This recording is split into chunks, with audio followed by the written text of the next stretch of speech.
ಎಲ್ಲರಿಗೂ ನಮಸ್ತೆ. Welcome back to my channel. ಇವತ್ತಿನ ರೀಡಿಂಗ್ ಅಲ್ಲಿ ಹಾರ್ಟ್ ಹಿಡನ್ ಸೀಕ್ರೆಟ್ಸ್ ನ ನೋಡೋಣ. ನಿಮ್ಮ ಪಾರ್ಟ್ನರ್ ಮನಸ್ಸಲ್ಲಿ ಏನ್ ಸೀಕ್ರೆಟ್ಸ್ ಇದೆ? ಅವರು ನಿಮ್ಮಿಂದ ದೂರ ಆಗಿದಾರಾ?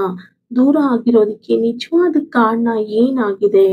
ಸೊ ಯಾಕೆ ಅವರು ನಿಮ್ಗೆ ಕಾಲ್ ಮಾಡ್ತಿಲ್ಲ, ಟೆಕ್ಸ್ಟ್ ಮಾಡ್ತಾ ಇಲ್ಲ, ನೋ ಕಾಂಟ್ಯಾಕ್ಟ್ಗೆ ಹೋಗಿದ್ದಾರೆ? ಯಾಕೆ ನಿಮ್ಮಿಂದ ದೂರ ಇದ್ದಾರೆ? ನಿಜವಾಗ್ಲೂ ಅವ್ರಿಗೆ ಮನಸ್ಸಲ್ಲಿ ನಿಮ್ಮ ಮೇಲೆ ಪ್ರೀತಿ ಇದೆಯಾ? ಸೊ ಇಲ್ಲಾಂದ್ರೆ ಏನಾದ್ರೂ ಒಂದು ಸತ್ಯದ ಆ ನಿರ್ಧಾರವನ್ನು ಮಾಡೋದಕ್ಕೆ ಆಗ್ದೇನೆ ದೂರ ಇದೆಯಾ? ಇಲ್ಲ ನಿಜವಾದ ಕಾರಣ ಆದ್ರೂ ಏನು ನಿಮ್ಮಿಂದ ದೂರ ಆಗೋದಕ್ಕೆ?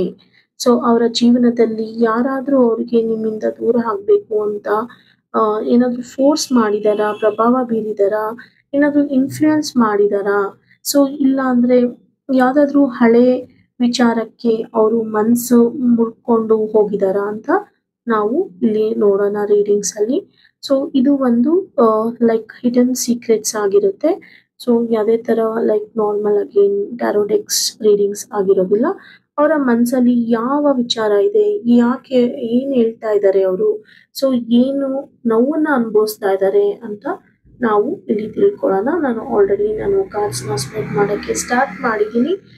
ಸೊ ನಿಮ್ಮ ಪ್ರೀತಿ ಅವರ ಎನರ್ಜಿನ ನಿಮ್ಮ ಹತ್ರ ಕರ್ಕೊಂಡು ಬರುತ್ತಾ? ಸೊ ನೀವ್ ಏನ್ ಮಾಡ್ಬೇಕು ಅಂತಾನು ನಾವು ನೋಡೋಣ. ಅವ್ರ ಮನಸ್ಸಲ್ಲಿ ನಿಮ್ಮ ಬಗ್ಗೆ ಪ್ರೀತಿ ಇದೆಯಾ ಅಂತ ನಾವು ತಿಳ್ಕೊಳ್ಳೋಣ. ಬನ್ನಿ. ಸೊ ನಿಮ್ಮ ಮನಸ್ಸಲ್ಲಿ ನಿಮ್ಮ ಪಾರ್ಟ್ನರ್ ನಿಮ್ಮ ನೇಮ್ನ 3 ಟೈಮ್ಸ್ ಮನಸ್ಸಲ್ಲಿ ಹೇಳ್ಕೊಂಡು ಈ ರೀಡಿಂಗ್ನ ನೀವು ನೋಡೋಕೆ ಸ್ಟಾರ್ಟ್ ಮಾಡಿ. ಓಕೆನಾ? So let's reorder it. Okay.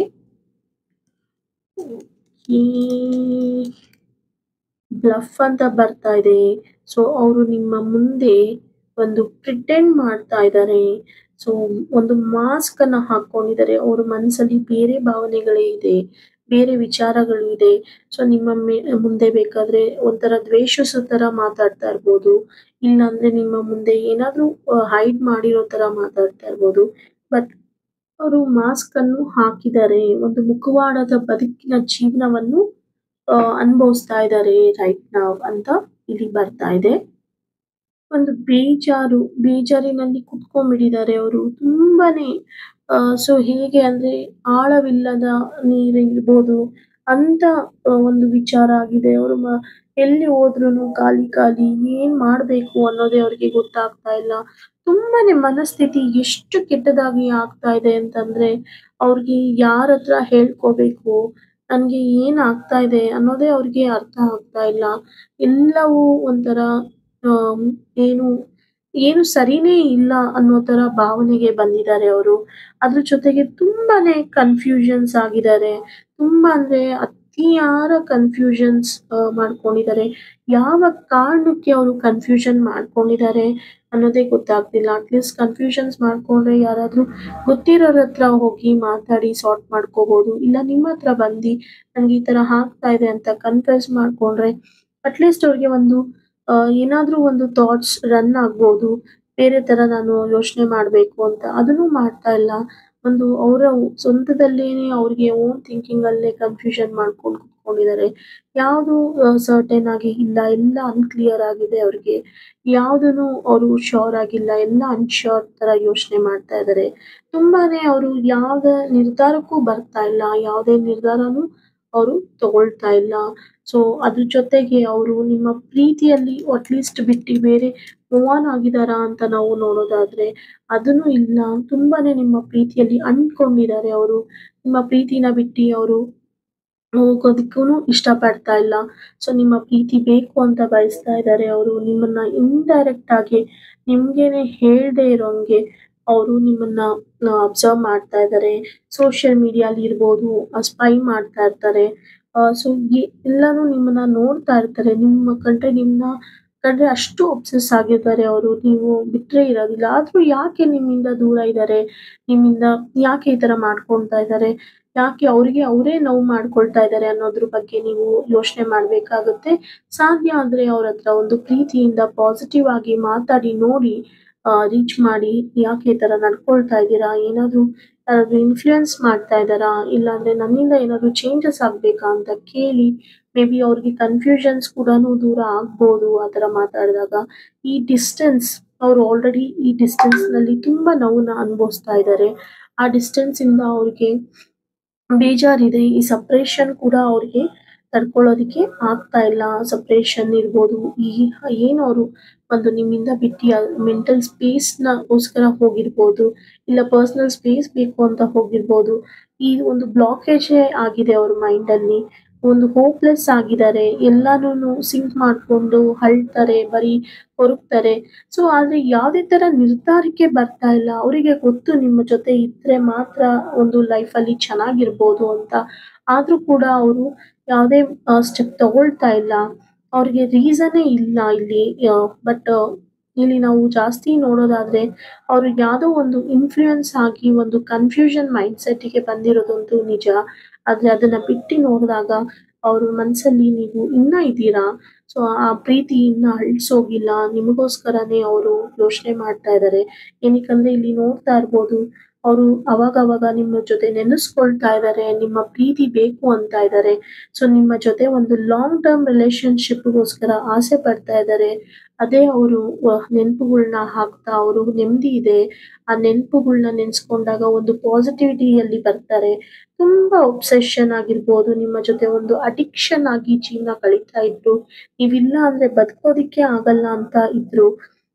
ಈ ರೀಡಿಂಗ್ ಅಲ್ಲಿ ನಾವು ನೋಡ್ತಾ ಇರ್ಬೋದು, ಇಲ್ಲಿ ಅವರು ಒಂದು ಎಷ್ಟೇ ಹೋಪ್ಲೆಸ್ ಆಗಿರ್ಬೋದು, ಡಿಸ್ಟೆನ್ಸ್ ಅಲ್ಲಿ ಇರ್ಬೋದು, ಎಷ್ಟೇ ಕನ್ಫ್ಯೂಷನ್ ಅಲ್ಲಿ ಇರ್ಬೋದು, ಇಲ್ಲ ಮುಖವಾಡದ ಬದುಕನ್ನು ಬಾಳ್ತಾ ಇರ್ಬೋದು. ಬಟ್ ಅವರಿಗೆ ನಿಮ್ಮ ಜೊತೆ ಲಾಂಗ್ ಟರ್ಮ್ ಅಲ್ಲಿ ಇರಬೇಕು. ಒಂದು ಒಬ್ಸೆಷನ್ ಅನ್ನೋದು ಏನಿದೆ ನಿಮ್ಮ ಜೊತೆ, ನಿಮ್ಮನ್ನ ಬಿಟ್ರೆ ಇರೋದಿಕ್ಕೆ ಆಗೋದಿಲ್ಲ.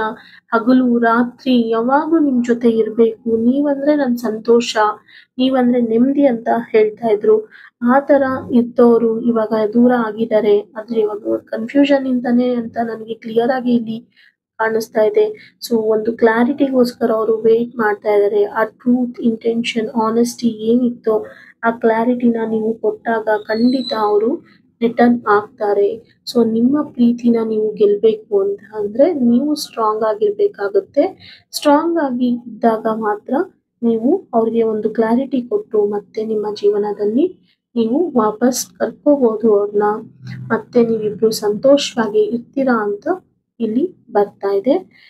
ಸೊ ನಾನು ಇಲ್ಲಿ ಏನ್ ಹೇಳೋದಿಕ್ಕೆ ಇಷ್ಟಪಡ್ತೀನಿ ಅಂತಂದ್ರೆ, ಸೊ ನೀವು ಅವ್ರಿಗೇನಾದ್ರೂ ಕ್ಲಾರಿಟಿ ಇಲ್ಲ ನಿಮ್ಮ ಲೈಫಲ್ಲಿ, ನಿಮ್ಮ ಪ್ರೀತಿಯಲ್ಲಿ ಅಂತ ದೂರ ಹೋಗಿದ್ರೆ, ದಯವಿಟ್ಟು ಅವ್ರಿಗೆ ಡೈರೆಕ್ಟ್ ಆರ್ ಇಂಡೈರೆಕ್ಟ್ ಮೆಥಡಿಂದ ಸೊ ಕ್ಲಾರಿಟಿನ ಕೊಡಿ. ಸೊ ಖಂಡಿತ ಅವರು ರಿಟರ್ನ್ ಆಗೋದಿಕ್ಕೆ ಸಹಾಯ ಆಗುತ್ತೆ. ಸೊ ಮತ್ತೆ ಅವರು ವಾಪಸ್ ಬಂದು ನಿಮ್ಮ ಪ್ರೀತಿಯಲ್ಲಿ ಒಂದು ಲಾಂಗ್ ಟರ್ಮ್ ಜೀವನವನ್ನು ಮಾಡ್ಬೇಕು ಅಂತ ಏನ್ ಆಸೆ ಪಟ್ಟಿದ್ದಾರೆ, ಸೊ ಅದನ್ನ ಕಂಟಿನ್ಯೂ ಆಗುತ್ತೆ. ಸೊ ಇದ್ರ ಜೊತೆಗೆ ಅವರು ಮತ್ತೆ ವಾಪಸ್ ಬಂದಾಗ ನಿಮ್ಮ ಮನಸ್ಸಿಗೆ ನೀವು ಪ್ರಶ್ನೆ ಮಾಡ್ಕೊಡಿ. ಮತ್ತೆ ಇವರು ನನ್ನ ಬಿಟ್ಟು ಹೋಗೋದಿಲ್ವಾ? ಮತ್ತೆ ನನ್ನ ಮೇಲೆ ಯಾವುದೇ ತರ ಅವರು ಅನುಮಾನ ಪಡೋದಿಲ್ವಾ? ಇಲ್ಲಾಂದ್ರೆ ಮತ್ತೆ ನನ್ನ ಮೇಲೆ ಕನ್ಫ್ಯೂಷನ್ ಮಾಡ್ಕೊಂಡೆ ನನ್ನ ಜೊತೆ ಒಂದು ಕ್ಲಿಯರ್ ಮೈಂಡ್‌ಸೆಟ್ ಅಲ್ಲಿ ಇರ್ತಾರಾ ಅಂತ ಯೋಚನೆ ಮಾಡಿ ನೀವು ಮತ್ತೆ ಒಂದು ರಿಯೂನಿಯನ್ ಆಗ್ಬೇಕು ಅಂತ ನಾನು ಇಲ್ಲಿ ರಿಕ್ವೆಸ್ಟ್ ಮಾಡ್ಕೊಳ್ತಾ ಇದ್ದೀನಿ. ಏನಕ್ಕಂದ್ರೆ ಈ ತರ ಮೈಂಡ್‌ಸೆಟ್ ಅಲ್ಲಿ ಹೋದವರು ಮತ್ತೆ ವಾಪಸ್ ಬಂದಾಗ ಮತ್ತೆ ನೀವು ಅವ್ರನ್ನ ಅಕ್ಸೆಪ್ಟ್ ಮಾಡ್ಕೊಳ್ತೀರಾ, ಚಾನ್ಸ್ ಕೊಡ್ತೀರಾ. ಸೊ ಆ ಚಾನ್ಸ್ ಮತ್ತೆ ಮತ್ತೆ ರಿಪೀಟ್ ಆಗ್ಬಾರ್ದು ಅನ್ನೋ ಒಂದೇ ಒಂದು ಉದ್ದೇಶಕ್ಕಾಗಿ ನಾನು ನಿಮ್ಗೆ ಸಜೆಸ್ಟ್ ಮಾಡ್ತಾ ಇದ್ದೀನಿ. ಇದ್ರ ಜೊತೆಗೆ ಯೂನಿವರ್ಸ್ ಮೆಸೇಜ್ ಏನಿದೆ ಅಂತ ನಾವು ತಿಳ್ಕೊಳ್ಳೋಣ. ಸೊ ನಾನಿಲ್ಲಿ ಆಲ್ರೆಡಿ ಕಾರ್ಡ್‌ನ ಪಿಕ್ ಮಾಡಿದ್ದೀನಿ. ಸೊ ನೋಡಿ, ಇಲ್ಲಿ ನಿಮ್ಗೆ ಯೂನಿವರ್ಸ್ ಕಡೆಯಿಂದ ಹೇಳ್ತಾ ಇದ್ದಾರೆ, ಸೊ ನೀವು ಎಲ್ಲೂ ಆನ್ಸರ್ಸ್‌ನ ಹುಡ್ಕೋದಿಕ್ಕೆ ಹೋಗ್ಬೇಡಿ. ಏನಕ್ಕಂದ್ರೆ ಆನ್ಸರ್ಸ್ ಆಲ್ರೆಡಿ ನಿಮ್ಗೆ ಗೊತ್ತಿದೆ ಏನ್ ಮಾಡ್ಬೇಕು ಅಂತ. ನೀವು ಎಲ್ಲೇ ಇರಿ, ಹೇಗೆ ಇರಿ, ಖುಷಿಯಾಗಿ ಇರೋದನ್ನ ಮಾತ್ರ ಮರಿಬೇಡಿ. ಏನಕ್ಕಂದ್ರೆ ಅದು ತುಂಬಾನೇ ಇಂಪಾರ್ಟೆಂಟ್ ಆಗಿರುತ್ತೆ. ಸೊ ನಿಮ್ಗೆ ಏನಾದ್ರೂ ನೆಗೆಟಿವ್ ಫೀಲಿಂಗ್ಸ್ ಇಲ್ಲಾಂದ್ರೆ ಯಾವ್ದಾದ್ರೂ ಯಾವಾಗ್ಲೂ ಕೆಟ್ಟ ಯೋಚನೆ ಆ ಥರ ಬರ್ತಾ ಇದ್ರೆ ಅದನ್ನ ಬಿಟ್ಬಿಡಿ. ಪಾಸಿಟಿವ್ ಮೈಂಡ್‌ಸೆಟ್ ಅಲ್ಲಿ ಇಟ್ಕೊಳ್ಳಿ. ಪಾಸಿಟಿವ್ ಆಗಿರಿ. ಎಲ್ಲಾನು ಸರಿ ಹೋಗುತ್ತೆ. ಏನಕ್ಕಂದ್ರೆ ನೆಗೆಟಿವ್ ಫೀಲಿಂಗ್ಸ್‌ನ ನೀವು ಇಟ್ಕೊಂಡಷ್ಟುನು ಸೊ ನಿಮ್ಮನ್ನ ನಿಮ್ಗೆ ಭಯ ಪಡಿಸುತ್ತೆ ಆ ಫೀಲಿಂಗ್ಸ್.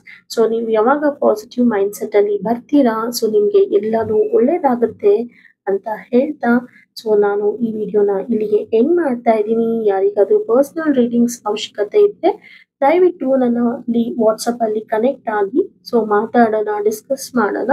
ಸೊ ನಿಮ್ಮ ಸಮಸ್ಯೆಗಳಿಗೆ ನನ್ನ ಕೈಲಿ ಆದಷ್ಟು ಸಜೆಷನ್ಸ್ ನಾನು ಕೊಡ್ತೀನಿ. ಅದ್ರ ಜೊತೆಗೆ ಟ್ಯಾರೋ ಗೈಡೆನ್ಸ್ ಮುಖಾಂತರ ಟ್ಯಾರೋ ರೀಡಿಂಗ್ ಮಾಡಿ ಸೊ ಹೆಲ್ಪ್ ಮಾಡ್ತೀನಿ. Thank you.